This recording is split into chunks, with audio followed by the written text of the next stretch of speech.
Alright YouTube, it's the Gamer Lycan here. This is part 3 of 3 of the spooky black-eyed kid story. If you haven't seen the first 2 parts, I'll leave it in the description below and an annotation on screen. So let's get right into it. I don't even remember thinking the words, "Okay, you can come with me." They just came out.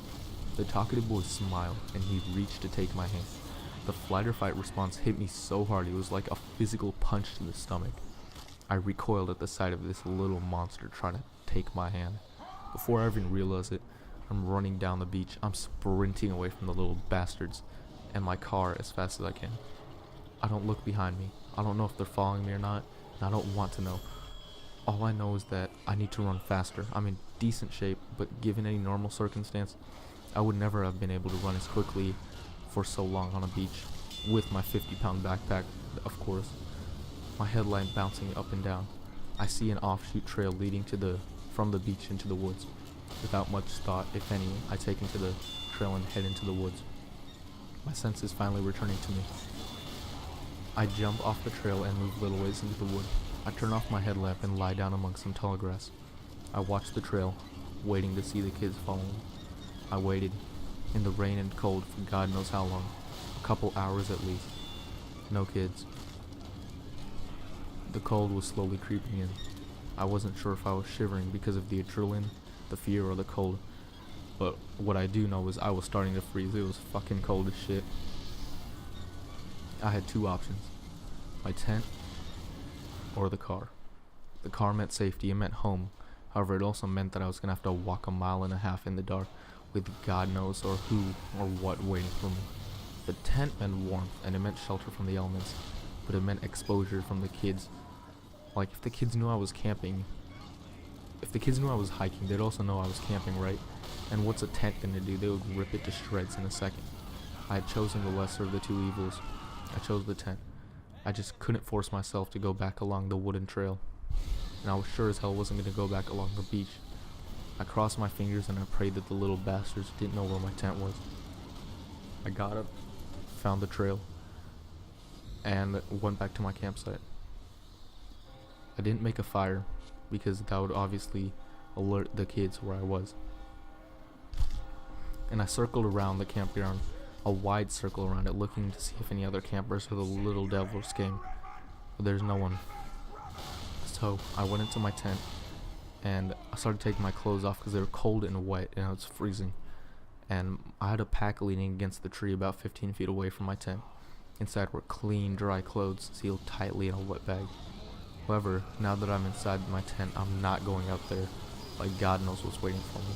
So, now naked, I crawl inside my mummy bag. And I like to say how much I'd hate if it's called a mummy bag, like, it just kind of feels creepy why it's called like that.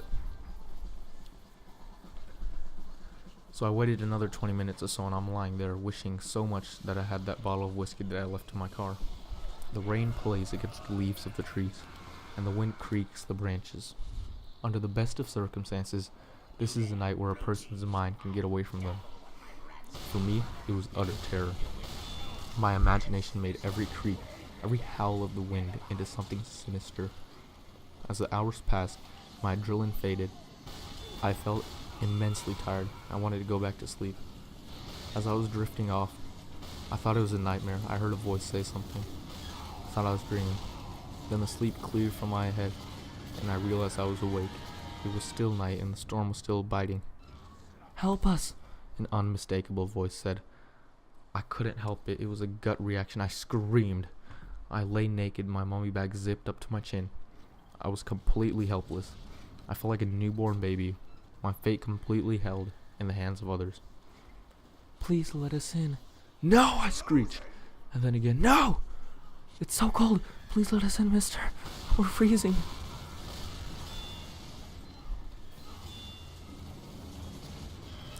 I stopped replying, and I could only sob like a heartbroken teenage girl, like a woman who just learned her sister died. I sobbed, and I was so scared. "Let us in, please." I tugged the pull string of my hood of my mummy bag until it was completely enveloped. I just kept repeating, not daring to listen to the words the kid said. "No, no, no, no, no, no, no." I waited for death. I knew it was coming. any second, and I'd be ripped to shreds. The kids kept saying something, but I wasn't listening. I wouldn't listen. I knew how overwhelming their hypnotic power was. I did everything I could not to listen. It kept changing my mantra, kept howling my nose. I don't know when I fell asleep, but the next thing I knew, I startled awake. The sun was shining. I'm alive. I don't know how, but I'm alive.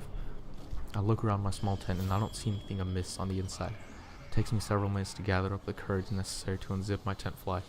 When I finally do, I peek my head out, but I see no one. Naked, I run to my pack and grab my clothes in the dry bag, toss some clothes on, and race back to the tent. I tear it down in a matter of moments. I pack my sleeping bag up and I pad in my tent as fast as I could. And so I decided to take the trail beach one last time. The sun and the warmth in the morning, it was an entirely different trail. The only moment I'm given pause is when I come across a duck, and what it seems, its heart was torn out. I took a picture with a disposable camera in my pack and moved on.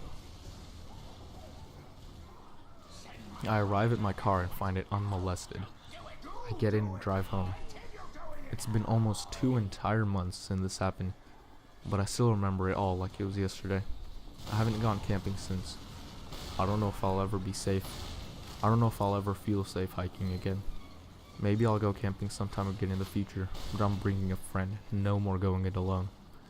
I thankfully haven't ever seen any more black-eyed kids. I don't want to post it on whatever they are. I don't want to think about whether they're demons or monsters, aliens or hybrids.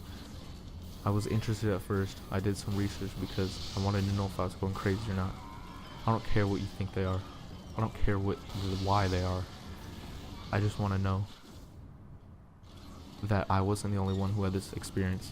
I'm not, and I'm thankful for that. My advice, if you do ever encounter the black-eyed kids, also known as BEKs, don't listen to it speak. Don't be polite in case they're just weird kids. Don't question their validity. Don't worry about looking silly or that others will think you're crazy. Just run like hell. Run and don't look back. Alright, thank you guys for listening. Please like, share, and subscribe. It really helps. And so I'm going to be silent for the rest of this gameplay. It's the TF2 Halloween Event 2014.